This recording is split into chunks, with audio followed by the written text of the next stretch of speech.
senantiasa memberikan susu kepada keduanya sebelum keluarga yang lain minum susu. Dia sudah menikah, dia punya istri, punya anak.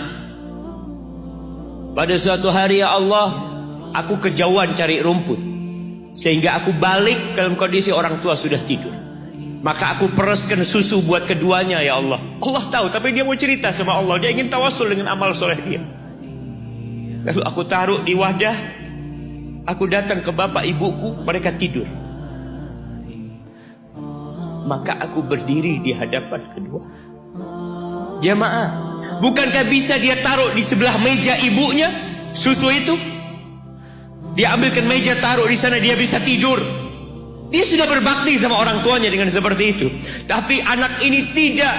Aku berdiri, ya Allah, aku gak ingin membangunkan keduanya. Dan aku terus berdiri, aku pegang itu susunya.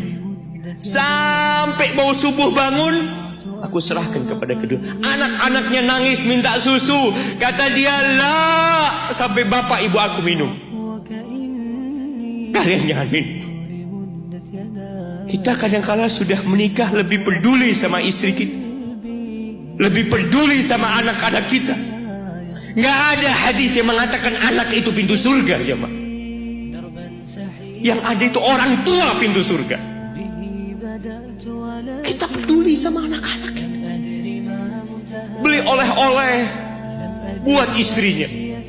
Ditelepon istrinya mau apa, kepingin apa. Pernahkah engkau telepon ibumu? Tanya, Umi kepingin apa, Umi? Ana lagi dalam perjalanan, Umi. Jamaah, itu anak, Masya Allah, dia berdiri. Kenapa dia kuat, jamaah? Karena dia tahu Allah yang nyuruh dia berbakti. Mungkin tidak ada yang melihat berdirinya dia, tapi Nabi ceritakan berdirinya dia. Dari malam jamaah sampai pagi, berapa jam dia ingat, ibuku hamil aku 9 bulan. Capek. Ana semakin tahu dengan tugas besar seorang ibu dan pengorbanan seorang ibu. Setelah Ana menikah, setelah Ana tahu bagaimana istri Ana hamil, ketika dia harus tidur gak enak,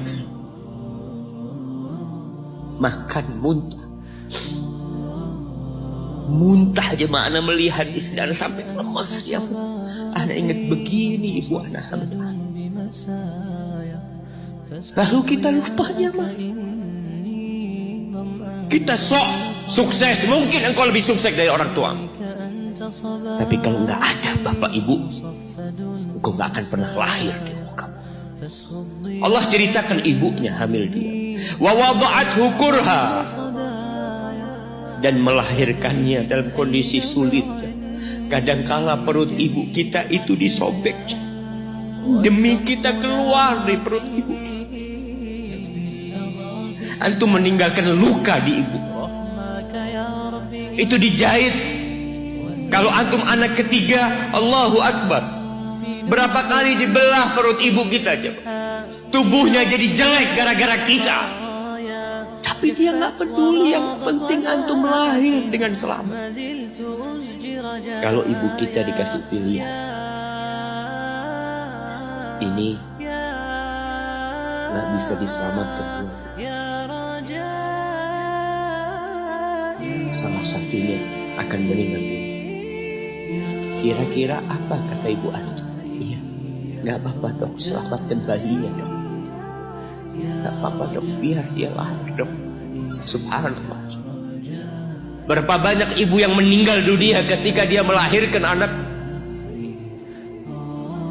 Wa hamluhu wa fisaluhu 30 syahra. Hamilnya dan menyusuinya itu 30 bulan.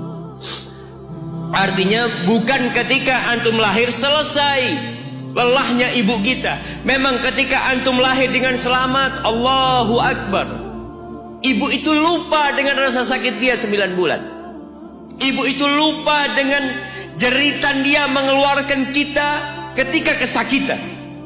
Itu lupa. Dia tersenyum, dia bawa anaknya, ditaruh di dadanya. Allahu Akbar.